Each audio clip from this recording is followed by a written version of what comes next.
Thank you very much. Thank you very much. What a place. I've been here before. We spoke with you before. Who knew it was going to turn out this well, though, really? I told you we're going to do a lot of things. Nobody thought it was going to turn out like this. This has been crazy.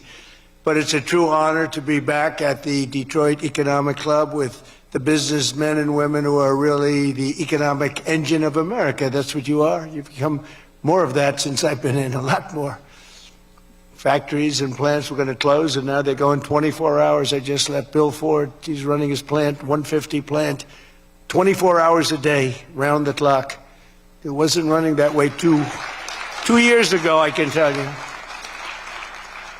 But it's the complex that Ford Motor Company so cherishes. It was a pleasure to see that the crown jewel of Detroit auto industry, is what they call it, is still going after 100 years. Can you imagine, over 100 years? I especially want to thank the president of the Detroit Economic Club, Steve Gregorian.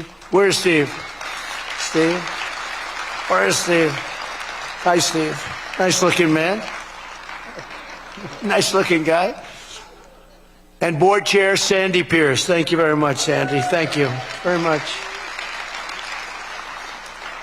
And we have some very special people here. We have a man who's doing a fantastic job. I get angry at him every once in a while, but very, very seldom, because he's got what it takes. Treasury Secretary Scott Bessent. Scott? Hi, Scott. Hi, Scott. What a good guy. He's got a good pulse, doesn't he? Good pulse of what's going on. Thank you, Scott. He's been great. Michigan House Speaker Matt Hall. Matt. Hi, Matt. We did good in Michigan, Matt. We won the whole thing in Michigan, didn't we, huh? 3 times we won. You know that, right? They didn't give us credit the second time, but we won the second time. But we made the last one, Matt, too big to rig, right? That's what you got. That's the only way you win races in many cases. I got to tell you, it's too bad. I think they should get voter ID. Wouldn't it be nice? The Democrats are totally against voter ID. Who's against voter ID? How can you even campaign? We are against voter ID. How do you not get voter ID? You know what it means, Matt, right? When you're against voter ID, you want to cheat. That's all. There's only one reason you want to cheat, and they do cheat. They're terrible. Michigan Senate Republican leader Eric Nesbitt. Thank you, Eric. Thank you. Look good, Eric. State Senator Jim Runstad. Jim, thank you. Thank you. Thank you, Jim. Former Congressman Mike Rogers, who's running for the Senate, and he'll be a great senator. And he's going to be a great senator. He was a great congressman, and then he left. He went on to very big things. He did well, no matter where he was. And I think they took that away from you last time. I'll be honest with you, Mike. I really do. I don't like to get things going. I don't like to be controversial at all. But they rigged the election on you. Mine was too big to rig. You won. I'm telling you, you won. But you're going to do great this time. He's a great guy, actually. He's be an amazing senator. Thank you. Thank you for being here, too, Mike. Special envoy to Iraq, Mark Savaya. Mark. Hi, Mark. Thank you. Great job you've done. This guy, he negotiates better than anybody around. Thank you. You need it. With Iraq, you need it. You need to be a good negotiator, Mark. I also want to thank Michigan's great congressional delegation. They're amazing. That's been back in Washington due to a very important vote that's coming up. They had a choice. Sir, we want to be with you, but if we're not with you, we're going to lose. But we'll still be with you. I said, no, I'd rather have you win. Don't worry about it. So we're going to win the vote.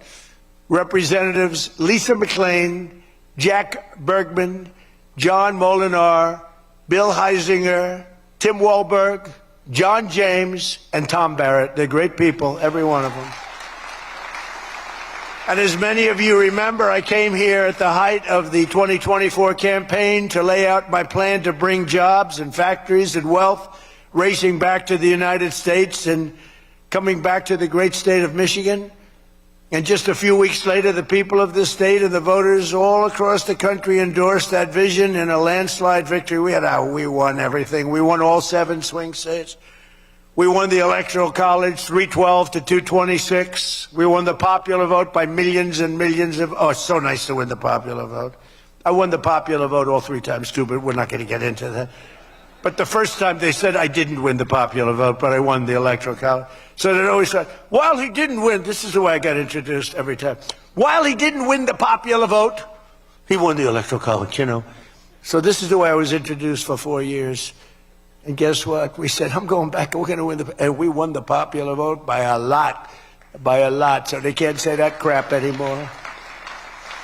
And the thing that was most impressive, we won 86% of all counties in America, 2,700 to 525. Think of that, 2,700 to 525. And that's why when you look at the maps on Republican, Democrat, with red being Republican, as most of you know by now, I think, every once in a while you see one where they have it reversed. I said, why would you do that? Well, we think it looks better. I said, look, red is Republican. Let's not try and change the voters' minds on things. Just do it that way. And the map was virtually all red. That was about the counties. That was the 2,700 to 550, I think is the exact number. Most importantly, we won a historic mandate to make America great again. And this is what we're doing. We're making America great again like never before.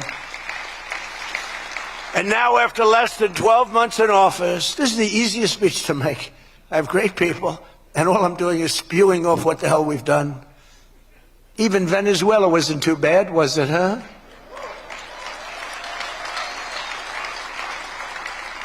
But you have people, Democrats, they say, I don't know if we should have done Venezuela, I don't know. Anybody that says that hates our country, okay? That was as flawless an attack as there has ever been. And they asked us to help them. They have 50 million barrels of oil. They said, take it. It's $5 billion. And we did. We're working with the Venezuelan people and representatives, and it's amazing. But that was an amazing situation. But we did al-Baghdadi, flawless. We did Soleimani, flawless. We did the Iran nuclear attack where we wiped out their nuclear capacity, which would have been very bad. You wouldn't have peace in the Middle East, flawless. We did them all flawless. I want to keep it going that way, too. I like flawless. Think about Jimmy Carter, the great Jimmy Carter, with the helicopters crashing, the hostages all over the place. Remember that one? Think about Sleepy Joe Biden with Afghanistan. What a disaster. The most embarrassing day in the history of our country, in my opinion. Real dope. Now, after less than 12 months in office, I'm back in Michigan to report to you on the strongest and fastest economic turnaround in our country's history. It's really been historic. There's never been, we're not 12 months, we're through 11 months. We've got $18 trillion being invested in our country. The most of any country ever was 3. We're at 18. There's never been anything like this.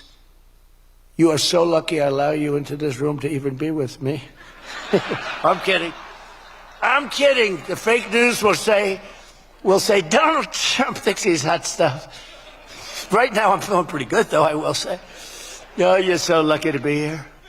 Under our administration, growth is exploding, productivity is soaring, investment is booming, incomes are rising, inflation is defeated, America is respected again like never before, and other than that, we're not doing that well. Now think of all those things I just said. Every single, inflation down, growth at an all-time high, stock market every day, 48 days in a row, 48 days during the course of 11 months, we hit a new high on the stock market, all of them. 1 year ago, we were a dead country. Now we are the hottest country anywhere in the world. And that was said to me by many leaders. By almost every metric, we have quickly gone from the worst numbers on record to the best and strongest numbers, the most dynamic numbers, and an economy that is far ahead of even my optimistic. I had a very optimistic schedule, I thought. I didn't think it was, but people said it was very optimistic. Turns out to be very pessimistic by compared to what we've done. But we'll go down as the greatest in history, greatest first year in history nobody's ever had, just based on the numbers, based only on the numbers, not based on me, based only on the numbers, because, you know, you get these guys like the governor of California likes to say how well he's doing. California's doing horrendously, but he says how well. We base it on numbers. There's never been numbers like this. through 4 long years before I took office, crooked Joe Biden and his allies in Congress inflicted the economic nightmare known as stagflation. How many times have you heard the word? We hit it with Joe. We hit everything. What a disaster. Meaning low growth and high inflation. How does that work? Not good. So you have lousy growth and high inflation. In fact, it's the lowest growth ever and the worst inflation in the history of our country. That is really tantamount to not having a good 4 years, right? In other words, Sleepy Joe and the people that ran the auto pen were a complete and total disaster for our nation. They were a disaster for our nation. Had they won the election less than 1 year ago, we would have been, as I've often said, Venezuela on steroids. Now I'm Venezuela's biggest fan. We're working with them, but they came down from a very high number to a disaster, a disaster. And we would have been Venezuela on steroids, and we're bringing Venezuela back, and we're going to be great for Venezuela, great for our country. We're taking in, as I said, millions and millions of barrels of oil, and now they're coming in initially on a daily basis, 50 million, and values of over $5 billion. That's in one day. Just think of it, the biggest ships in the world can take 1 million barrels. The biggest ships in the world take 1 million. We have 50 million barrels. We need 50 of the biggest ships in the world just to get it out. We're bringing it in to be refined. It's an incredible feeling. It's great. Winning is a good thing. We're going to work with Venezuela. We'll make that country very strong again. We'll get oil prices down even further. We have it down at about a 6-year low, 7-year low, but we're going to get it down further. Joe Biden gave us a colossal stagflation catastrophe, but my administration's rapidly and very decisively ended that. We have quickly achieved the exact opposite of stagflation, almost no inflation and super high growth. So we have the highest growth we've ever had. Think of that. The highest growth we've ever had, and we've only been there 11 months. Think of what we can do for the rest of it. But do we have wood around here? I want to knock on a little wood. They have one little, everything's plastic nowadays. It's very tough. Now we have the greatest growth, and we have, inflation way, way down. But we inherited terrible growth, and we inherited the worst inflation in the history of our country. The fake news would say 49 years. So when I say the history, they give me a lot of time, but I believe it's the history. But let's say 49 years. Would you say 49 years is okay, right? It's pretty bad. What do you think, Mr. Senator, Mr. Future Senator? I'd say 49. What sounds worse, 49 years or history? I think 49 years almost sounds worse. Maybe I'll just use it and I won't argue with these people. As of this morning, core inflation for the past 3 months has been just 1.6%. The numbers we just announced just before I came on stage. And GDP is smashing expectations with the fastest growth for this country in many years. The fourth quarter is projected at 5.4%, and that's despite the Democrat shutdown where we lost at least 1.5 points. The Democrat shutdown, we would have had close to 7.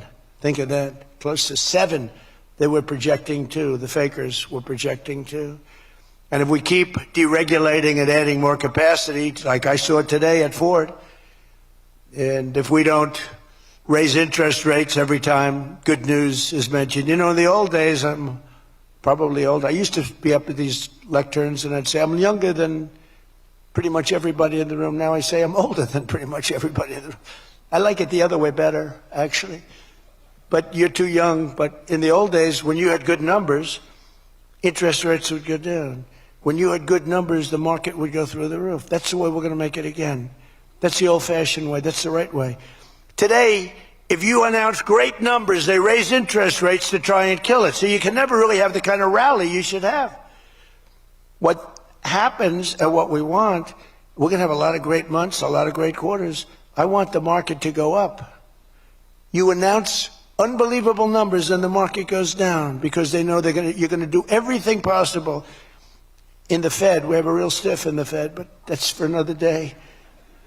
But they raise rates. So everyone says, oh, they announced great numbers. It's great, great, great. And the market goes down because they immediately raise rates. No. When the market goes up, they should lower rates. You want to see 20% and 25%? You want to see what we can do? We've got to go back to an old standard. When there's good news, the market should go up, not go down. Does that make sense to everybody? And that's the way it used to be for most of the time. That's the way you make a country great. But our growth potential is unlimited and could be much higher if we went back to sanity. We're not doing it anymore. We're talking about the head of the Fed, and I want somebody that when the market is doing great, interest rates can go down because our country becomes stronger. See, you view it differently. Our country becomes stronger, and therefore interest rates should go down, not up. They kill every rally. If it's, no matter who, if it's beyond me as president, it's no matter who's president. You have a good quarter, and they want to kill it because you're so petrified of inflation. And growth and inflation don't necessarily go hand in hand. You can have growth and very low inflation. In fact, oftentimes growth is good for low inflation. So we're going to work on that, Scott, right? I think we're going to work on that very hard. I mean it so strongly. It's sickening. We announce good numbers and we see the stock market drops 300 points. I say, what the hell is going on? Do you agree with me? It should be just the opposite. All right, Scott agrees, so I'm very happy about this. That means if he didn't agree, I wouldn't do it. But we're already growing double, triple, and even quadruple the speed of almost every other major economy on earth. We're the #1 economy on earth, too. And the results are in, and the Trump economic boom is officially begun. It's really begun almost from the beginning. Almost begun if you look at it really from November 5th. You know, on another metric, just before the election, it was almost impossible to get people to join the military. We had the worst enlistment in the history of our country, the worst. You couldn't get people for the Army, the Navy, the Air Force, the Marines, Space Force, the Coast Guard. You couldn't get people. And since right after the election, but especially since after January 20th when we took office, we have now the strongest enlistment we've ever had in the history of our country. We've never enlisted people so quickly, so easily. And we enlist by merit now. You know, we won a Supreme Court case that said you hire by merit. You go to college now by merit. Everything's by merit. Our country became great because of merit. And we have done some job. But think of it, a year and a half ago, we had the worst enlistment in history, and now we have the best enlistment. Things like that don't happen. You might go from the bad enlistment to okay, but you don't go from the worst in history to the best in history. But that's what we've done, every one of them. And that includes police and firefighters. It was very hard to get police. It was very hard to get firefighters, and now everybody wants those jobs. In 4 years of Biden, they secured less than $1 trillion of new investment in the United States. So 4 years, less than $1 trillion. In less than 1 year, I have secured commitments for over $18 trillion from all over the world, the most ever for any country.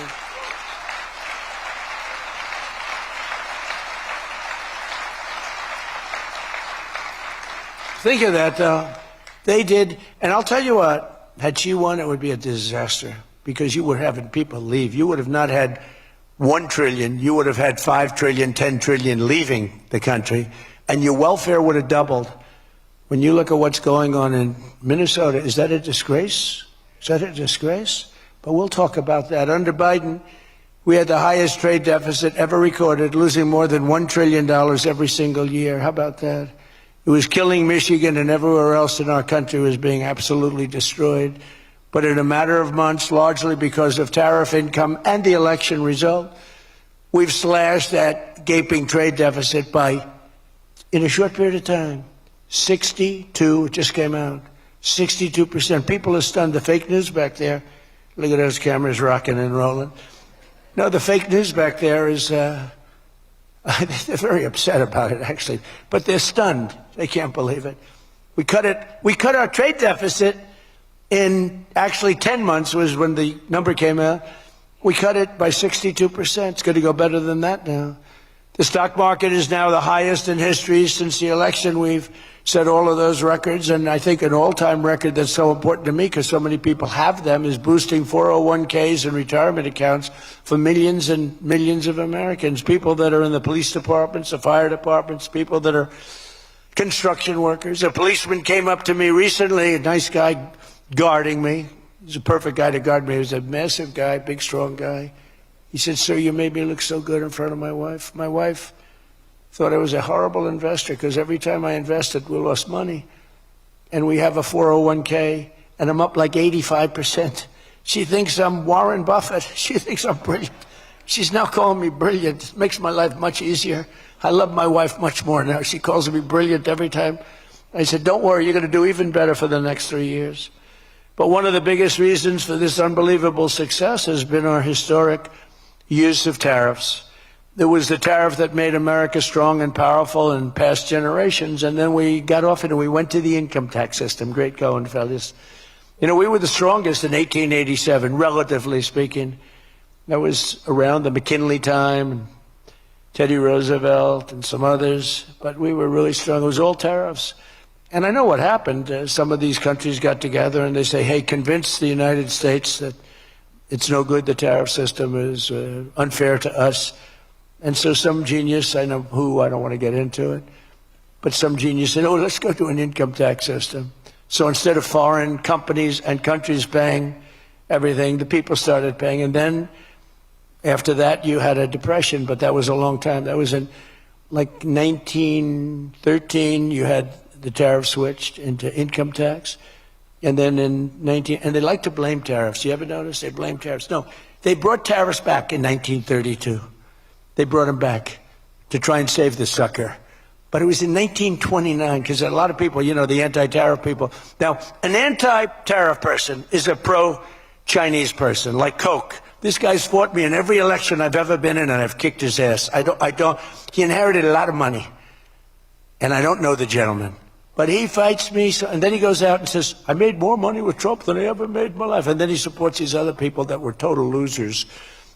Gives them a lot of money, but he made more money. Everybody makes money with me. I always made money for people. Now it's tariffs that are making money for Michigan, and the entire country is stronger and safer and richer than ever before outside of that period of time. Now, if they had what was called the Great Tariff Act of 1887 or something like that, and it was a great group of people like yourselves. They picked really smart people to sit on a committee. They had so much money, they didn't know what to do with it, and they wanted to have the money given away. You know, we built the Panama Canal out of tariffs. We did a lot of things. Panama Canal was the single biggest investment, relatively speaking, that this country's ever made. Would be the equivalent of trillions of dollars today. And Jimmy Carter gave it away for $1. It was also the most profitable thing ever built. Thing. In other words, like buildings or casinos or anything, the most profitable thing ever built was the Panama Canal.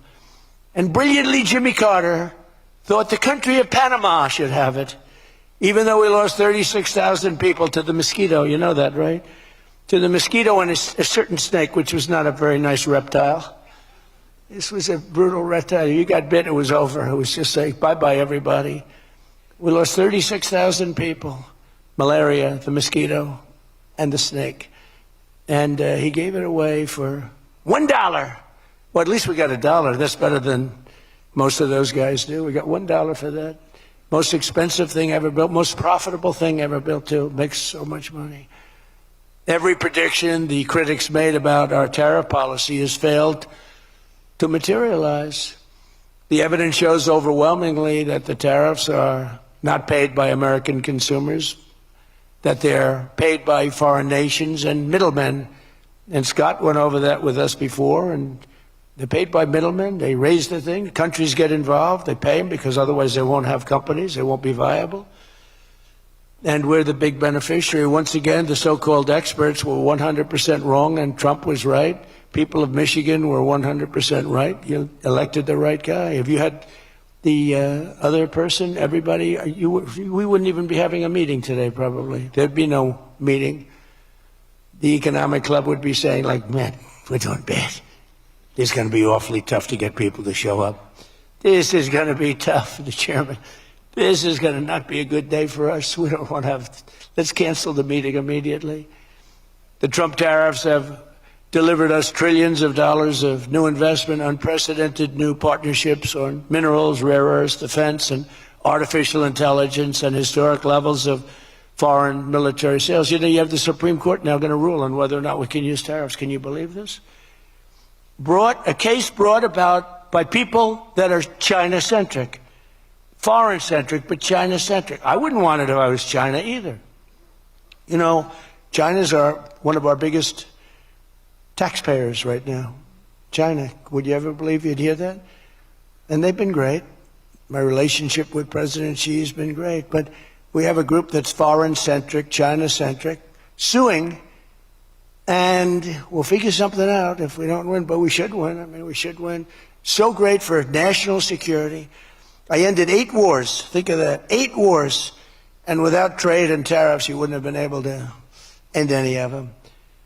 But they brought hundreds of billions of dollars pouring into the United States Treasury, helped curb inflation, and helped cut the federal budget deficit by a staggering 27%. And that's only for a short period of time. The number's much bigger than that when you add in the full year. And I've told people I got into a lot of trouble because of the fake news back there. I told people, I said, tariff is my favorite word. I said, my favorite word of every word is tariff. I've loved it for 40 years. I came here many years ago. Remember, they said I didn't come here. Then they found out I did. I got an award in Detroit, in Michigan, many years ago, and still have it. They said it never happened. It did happen. Turned out I didn't notice any apology. But all I did was talk about you're losing your car industry. This was long before I ran for politics. They said you're losing. I said, why are you allowing these foreign nations to take your car? You know, you lost 57% of your car industry. The good news is you're getting it back. But I said, why aren't you using tariffs? I've been very consistent, I will tell you that, for years and years. Even as a private businessman, for years I used to, because I get, for whatever reason, a lot of publicity always. I don't know if that's good or bad, but it happens. And I talk about the importance. But I said, recently, I said, tariff is my favorite word in the whole dictionary. There's no word. And I took a lot of heat. They said, what about your wife, your children? What about religion and God? What about Jesus? So I said, all right, it's my 5th favorite word. And since then, I've been fine. They hit me hard, these people, the fake news. They were killing me over tariff. He likes tariff more than his wife, more than religion. He likes tariff more than anything. What a disgrace. So I now call it number 5, and I'm in good shape. That was a rough day. It's my favorite word, and I got killed. Every word, you know, when you go up here, you take a big chance, especially me, because I go off teleprompter about 80% of the time. But isn't it nice to have a president that can go off teleprompter? When you think? Remember the speeches Joe would make? First of all, they'd last a matter of seconds, you know. Thank you very much. You ever notice Joe would always cough before a speech? State of the Union, he gets,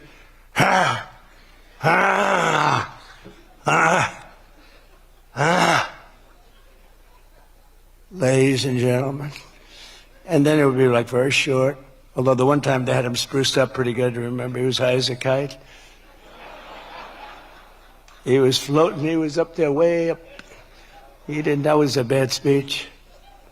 But, hey, he got through it, you know, he got through it. If you call it getting through, this country was so, can you imagine allowing 25 million people into our country, many of them criminals, many of them murderers? What he did to this country, what they did, because it was the people surrounding that beautiful, resolute desk.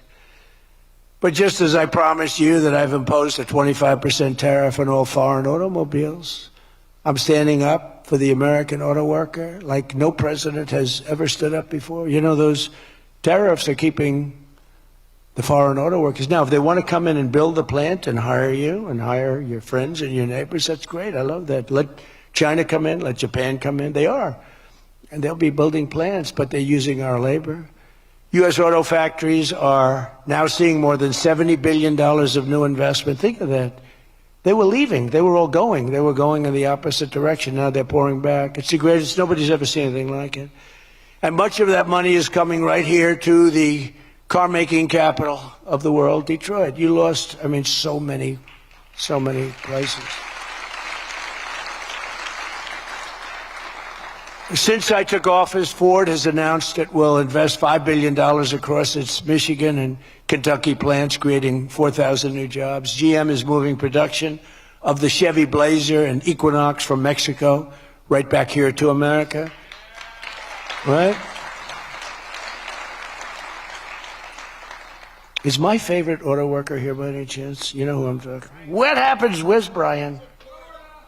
Brian, oh, I see. He made some cash. He's have to fly. Oh, he's been very disloyal to Detroit. We're going to have to. He is such a great guy, right? Man, that guy fought for me when it wasn't the popular thing to do.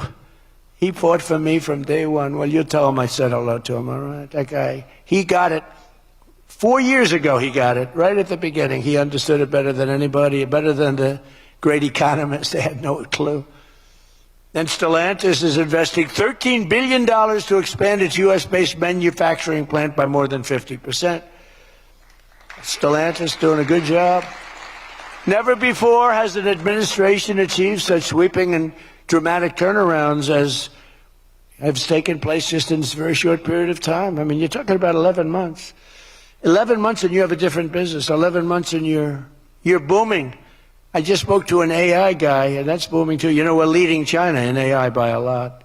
I'm letting them build their own electric plants because people are saying, you know, the amount of electricity they need twice as much as electricity currently in the United States for every other business, home, factory. They need double. So I said, we can't do that.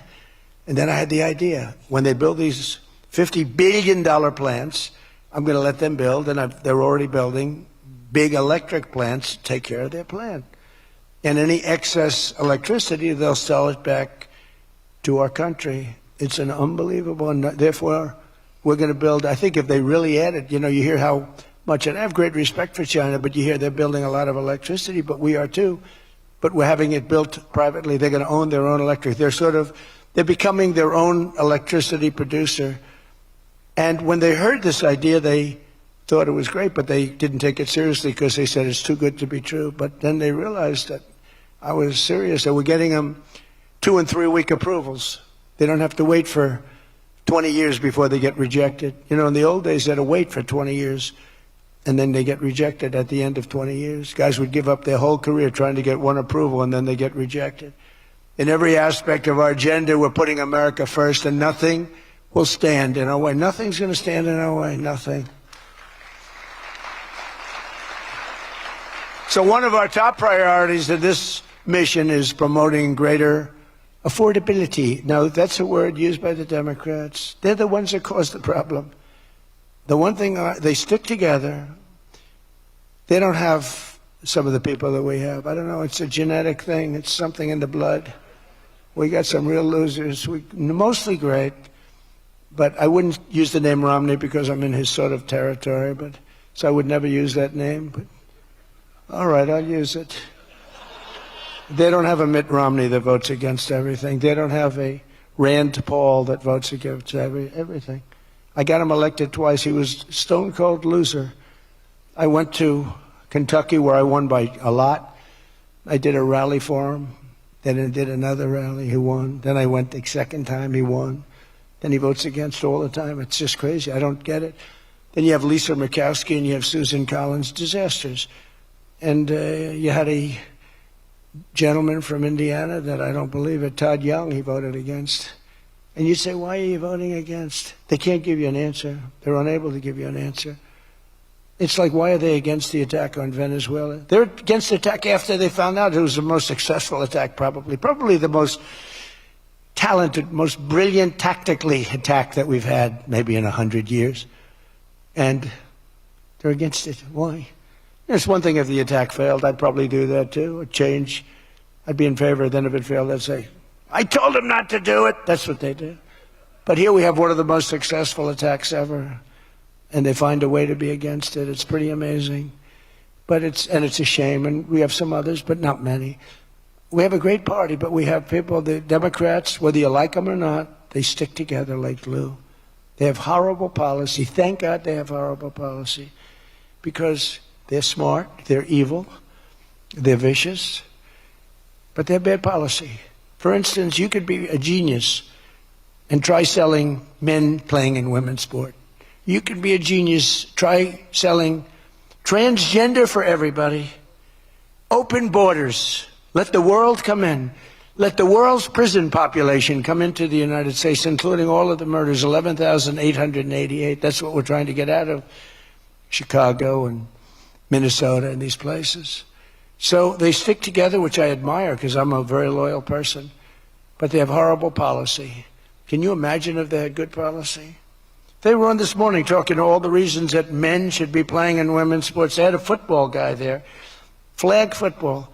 This guy was like 6'6", he weighed 290 pounds with zero body fat. And they had a few young women. They were the size of his leg. He wouldn't have had to run. He could have just walked. They couldn't have done a thing about it. 10 of them would have to jump on him that wouldn't have had any impact. I don't think he would have been like a fly. It's so ridiculous. It's so demeaning to women. It's so demeaning. Look at the weightlifting records. I mean, the record got beaten by 112 pounds, a record that stood for 18 years. 1 ounce they'd put on, stood for 18 years. Guy comes along, who was a poor lifter as a man. He was at the lower portion of the class. Comes along and broke the record by 112 pounds. Think of that. They've fought for years to beat that record. How about the swimming records? I mean, you can go to sleep during the time the man comes in and the woman. You can go take a nap for a little while. How about the long distance race that took place not so long ago? Long distance, these marathon deals. They had top men, top women. The man came in. The woman came in 5 hours and 14 minutes and 36 seconds behind the man. Think of it. You're waiting. The man comes in. Now you're waiting 5 hours. What do you do if you're the parents? You go home and sleep for a while. Who the hell wants that?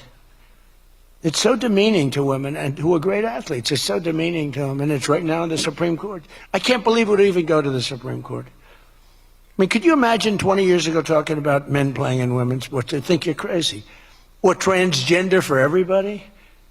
If you said there will be no mutilation on children, that's one of my standard lines. We will not allow the mutilation of a child.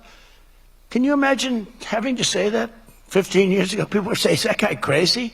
Of course we won't. But we're living in a different time. It's a crazy time we're living in. After real wages plummeted by $3,000 under Sleepy Joe Biden, real wages are up by $1,300 in less than 1 year under President Trump.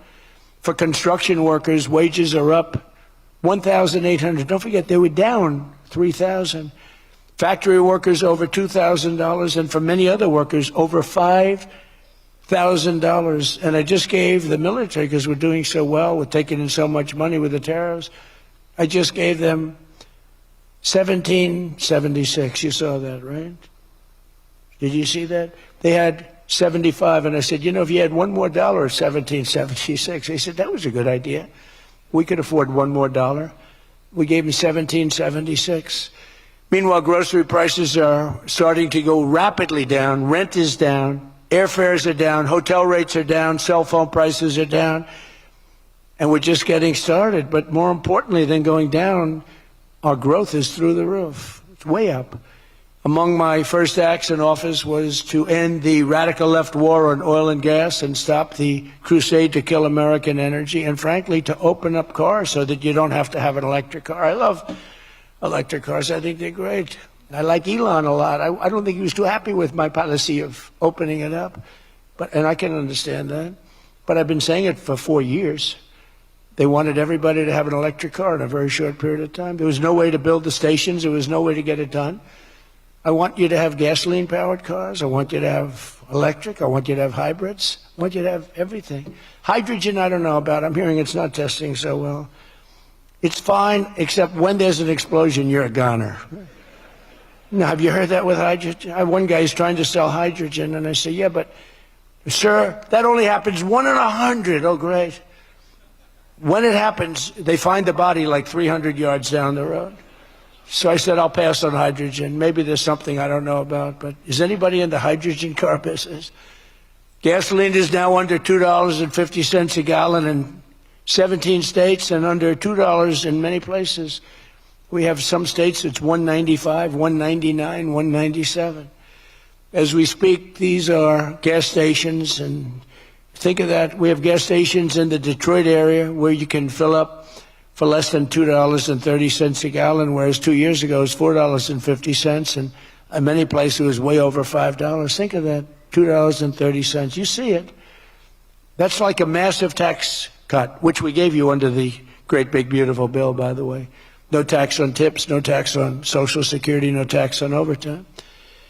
And with our extremely successful operation in Venezuela earlier this month, that number soon is going to go lower because we're going to have a lot more energy. We're going to have a lot more, as opposed to a country that's going to be totally shut down. No fuel, no gasoline. And it's, you know, they say it's got more than Saudi Arabia. Who knows? It's got a lot. And by the way, to all Iranian patriots, keep protesting, take over your institutions if possible, and save the name of the killers and the abusers that are abusing you. You're being very badly abused. If the numbers are right now, I hear 5 different sets of numbers. I hear numbers, look, 1 death is too much. But I hear much lower numbers, and then I hear much higher numbers. But I say save their names because they'll pay a very big price. And I've canceled all meetings with the Iranian officials until the senseless killing of protesters stops. And all I say to them is help is on its way. You saw that I put tariffs on anybody doing business with Iran. Just went into effect today.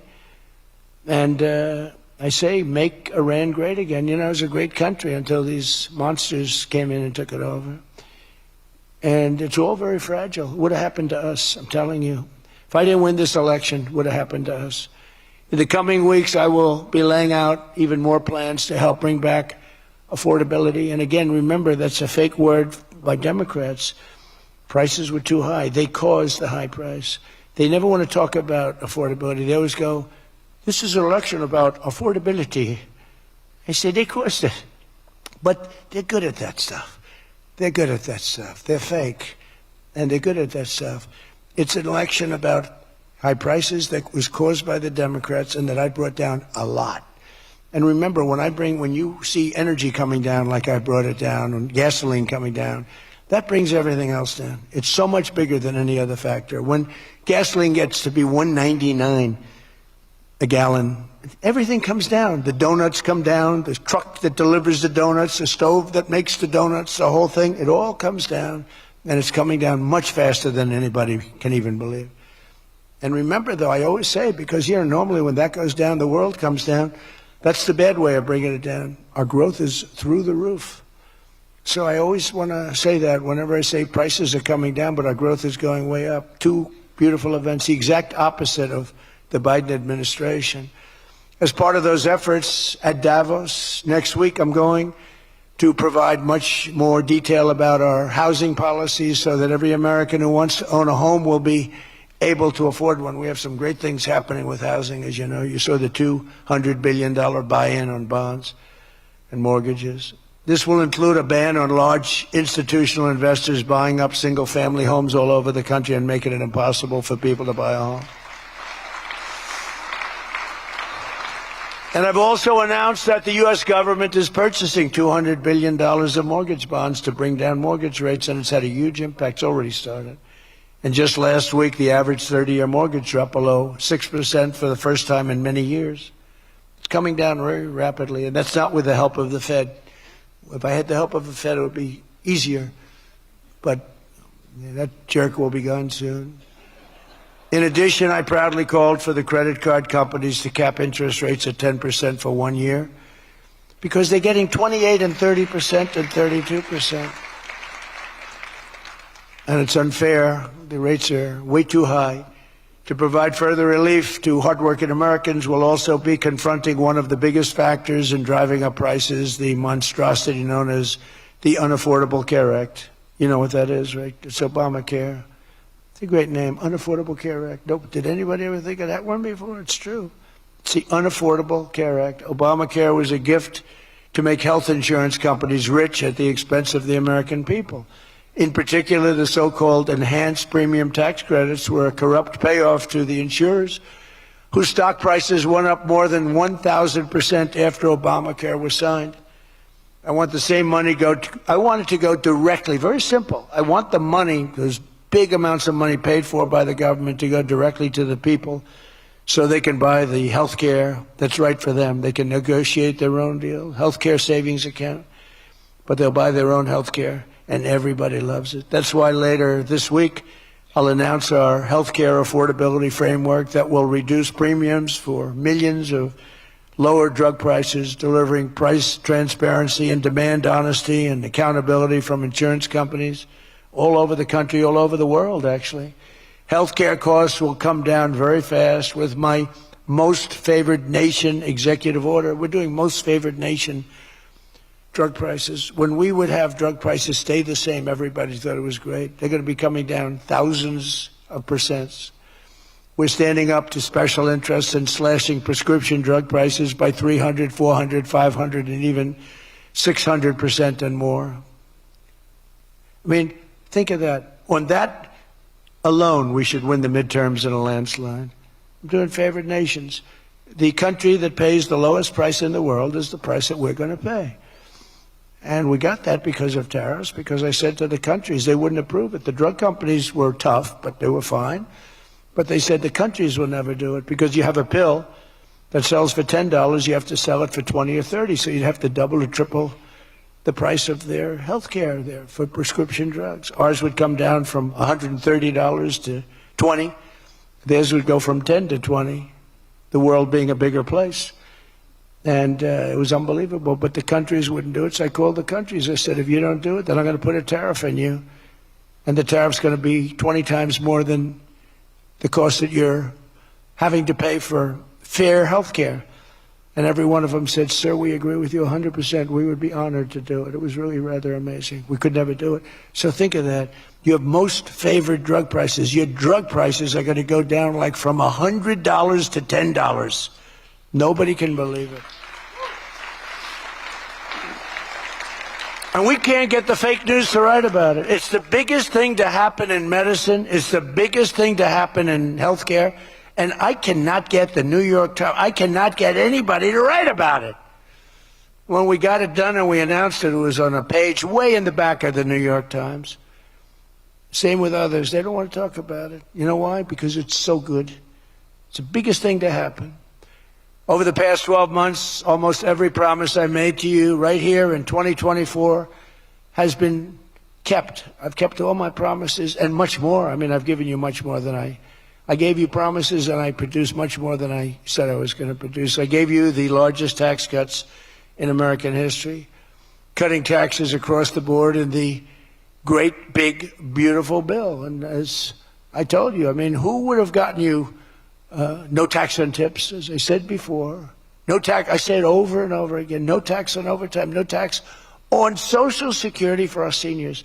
Any senior should be voting for us because the Democrats won't do this. It doesn't work for them. And we also made interest on car loans fully tax deductible so that when you go out and buy a car, if you have a mortgage or you get a loan on a car, you're allowed to deduct interest for the first time ever. That's never happened before. But only for cars that are stamped with the beautiful words, made in the USA. In other words, we're only letting that take place if the car is made like in Detroit or in the USA.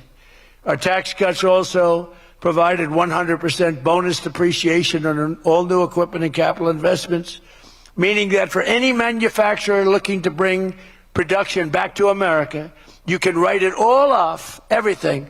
Not in 38 years, not in 44 years, in 1 year. You write the whole thing off in 1 year. That's the biggest thing. I think that's the biggest thing. That's the big job producer. And I've cut an unprecedented number of burdensome regulations. We're number one in the history of our country in cutting regulations. I promised to cut 10 old regulations for every one new regulation. So if we put on a regulation, the only way I'll allow it to happen is if the secretary, like Scott Bessent, cuts 10 old regulations. But instead, last year we actually cut 129 regulations for every one that we put in. Think of that. So nobody's ever cut regulations like I have. I terminated the insane electric vehicle mandate and ended the war on internal combustion engines. Once and for all, those engines were gone. And some people like them.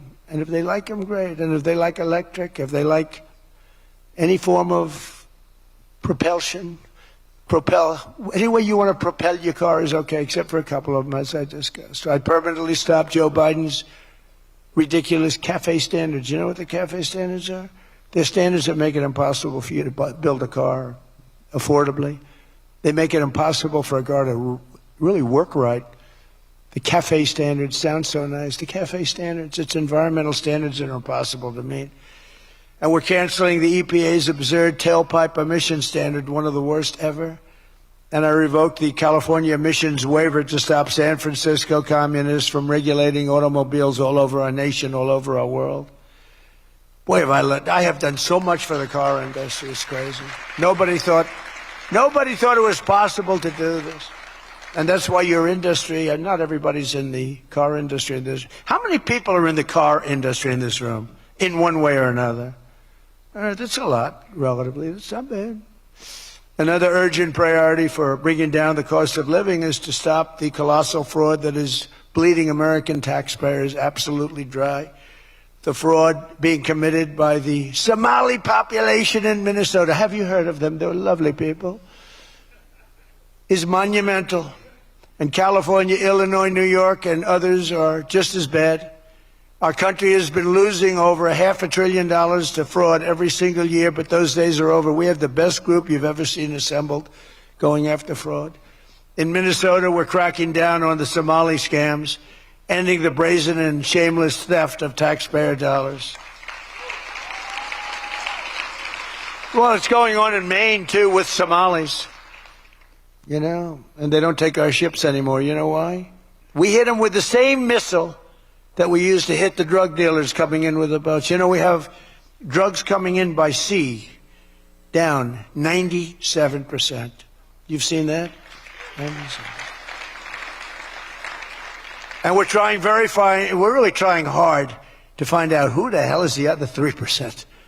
But we have them down 97%. And we're going to start hitting them by land, too. The hard part is done. By sea, nobody's coming. It hasn't been great for the fishing industry, however. Those that have a fishing boat, they're having a hard time getting customers. But you can't have everything. Nobody wants to go on boats. Nobody wants to go like 25 miles an hour. When you see a boat with 5 engines on the back of it going 65 miles an hour, and it's loaded up with hundreds of bags that you see cellophane with white, typically it's not fishing. How about the couple of submarines we took down? We took out 2 submarines, and the Democrats say they were fishing. No, they were submarines. They build a very fast, it's a drug-carrying submarine. They have a lot of money. And we took them out, and the Democrats claimed that they were fishing. We shouldn't ruin people's beautiful fishing journey. It's unbelievable what we have to go through. It's really a shame, actually. We froze it all, children's payments to those states that we're talking about, and we will now require proof of attendance in order to receive federal funding for child care or any of that. How about all these child care places in Minnesota where there is no children? They go there, they get paid millions and millions of dollars. The biggest operation in all of Minnesota had no children. And we pay millions of dollars. They're scammers. They always will be. And we're getting them out, and we're not going to pay them. We're not going to pay Minnesota. Right, Scott? We're not paying Minnesota any more money for any of that crap. It's a big scam. It's a giant scam run by an incompetent, crooked governor. He's an incompetent, crooked guy. And also we're freezing any and all welfare payments going to illegal immigrants that will start effective immediately. So when illegals come into California, Gavin Newsom, they come into California, and they send us bills for people coming in. We're not paying it. So we're working on that very strongly. Just don't pay it. As Nancy Reagan would say, just say no. You remember Nancy Reagan? Just say no to drugs. It's a little more difficult than that, I guess, right? But just say no. Additionally, from this moment forward, if you're on public assistance, like almost all Somalis are, did you see where 94% of them are on public assistance? You can't wire money out of the country back to your bank account from where you came. But more importantly, we probably aren't even going to give them the money anymore, the money going to them, because of the tremendous abuse and probably illegality being perpetrated on our country. We're not going to give them the money. We're not giving them the money. It's massive numbers of people are scamming our country. You know, they came from a place with nothing, and they come here and they drive around in Mercedes-Benz. You know, the Mercedes-Benz dealers do well in that area of Minnesota. Can you believe it? They have nothing. They get welfare payments and they have Mercedes-Benzes.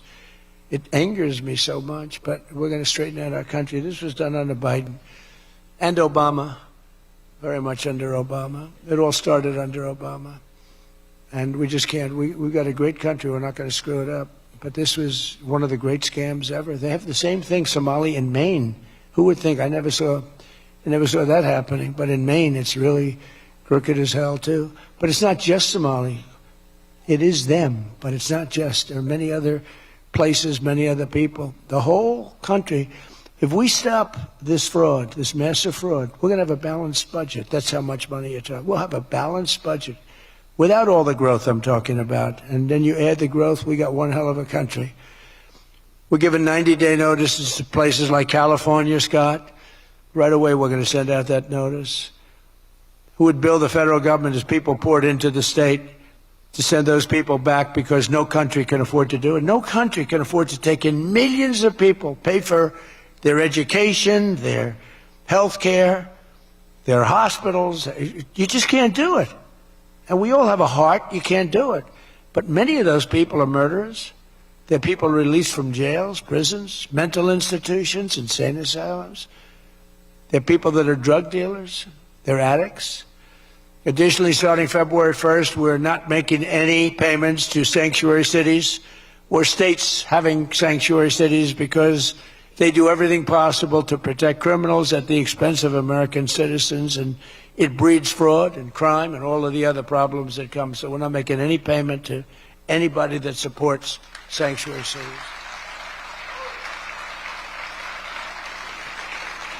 We have also suspended nearly 8,000 SBA loans, Small Business Association loans, to suspected scammers in Minnesota, of which there are many. It's a great state. It was a great state. Now it's getting destroyed by that stupid governor. What a stupid guy he is. But he's a crook.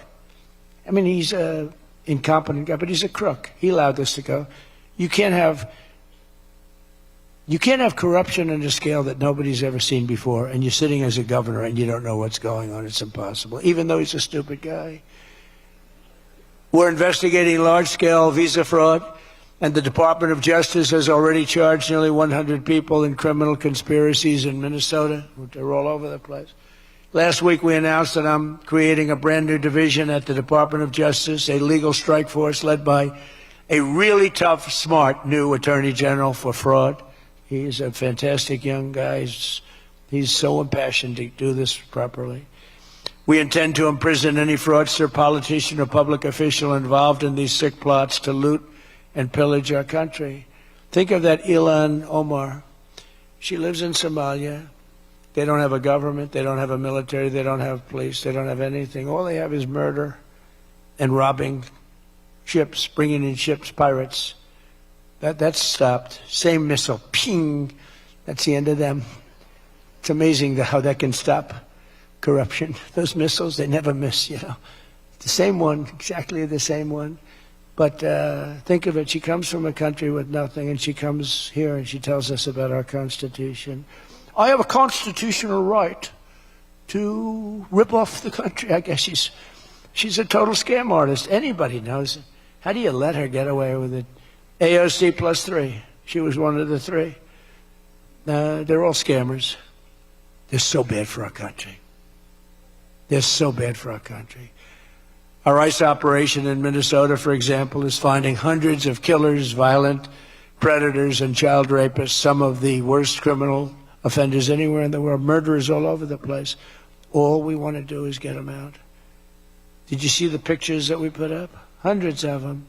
Murderers, wanted for murder, wanted for the worst drug selling. One of them is one of the biggest drug dealers in the world. And vicious, sells bad drugs too. Bad drugs, like if you take a tiny little morsel, your child is dead. And we're getting them. But it's hard to get them because they make it so impossible for you. And you wonder why. Why would they do that? You know, do they want to live with murderers? Do they want to live with these people that are emptied out from prisons? They have a lot of people. One of the reasons I was so angry with Venezuela, they emptied their prisons almost entirely into the United States of America. Tren de Aragua was the gang. one of the worst, probably the most violent gang there is anywhere in the world, they say. We're getting them out. We've got a lot of them out already, but we're getting them out. We're also going to revoke the citizenship of any naturalized immigrant from Somalia or anywhere else who is convicted of defrauding our citizens. We're going to get them the hell out of here fast. And if you come to America to rob Americans, we're throwing you in jail and we're sending you back to the place from where you came. We're throwing you right in jail. And they know it, too. And one of the reasons they're doing these fake riots, I mean, they're just terrible. I mean, you see it's so fake. Shame, shame, shame. You see the woman, that's all practice. They go practice. They go to areas, they take hotel rooms, and they all practice together. It's a whole scam. We're finding out who's funding all this stuff, too. We pretty much know. But in conclusion, as we liberate our country from this cultural scourge and the plague of corruption and fraud, we'll rediscover the natural energy and native spirit that truly makes America great again, like we're doing with Detroit and Michigan. If we get rid of fraud and do our job properly on the trillions that are being extorted out of our country from corrupt and incompetent governors like Gavin Newsom, J.B. Pritzker, and Tim Walz, we will very soon have a balanced budget, and that's the kind of money that we're talking about. We're talking about massive amounts of money. Our country wasn't built by people who tried to lie and cheat and scam their way to success. It was built by legends like Henry Ford, Henry Dow, Thomas Edison, the Kellogg brothers, Alfred P. Sloan, the founder of General Motors, men who lifted up American workers and strengthened our nation beyond even belief. And we're doing the same exact thing right now. I think we're doing it even better. This is the fierce spirit of patriotic free enterprise that we're now unleashing once again. We are unleashing it like maybe never before. Together we have turned the page forever on the failed left-wing model that makes our America poor, desolate, and makes people feel sorry for us. That's what we had. We had a country where our leader was laughed at and our country was scorned. We had a country that was laughed at. They laughed at us. 2 years ago, they laughed at us. They thought we were fools. They thought we were stupid people. Now we're seeing that they're not the smart ones. We are. But we have a great America, and we're going to enrich it. And foreign nations, foreign migrants, criminal fraudsters, and corrupt politicians are not going to play a role anymore. They're going to be in jail. Under the Trump administration, we're reclaiming America's dignity, rebuilding America's wealth, and we're putting the productive, hardworking American citizen at the center of every single thing that we do. They were the ones that built America, and they will build it up again, and that's what they're doing at levels nobody thought was possible. So today, after less than 1 year, our border is secure. Remember, they talked about the border, how bad? In 3 weeks, I didn't go to Congress. I said, secure our border. And they did. Remember Biden, he said, I have to get approval from Congress. Had nothing to do with Congress, had to do with respect. Our spirit is restored. Inflation is stopped. Wages are up. Prices are down. Our economy is booming like I think you'll see soon, like never before. Our military is strong and unprecedented. I rebuilt our military in my first term. Our workers are thriving and our auto industry is returning to the country where we all began and where it all began, and frankly, a country that we love. The United States is winning again, and we're rapidly making America and the great state of Michigan greater and more prosperous than ever before. I want to again thank the Detroit Economic Club. You do a fantastic job, so respected. God bless you, and God bless America. Thank you very much, everybody. Thank you.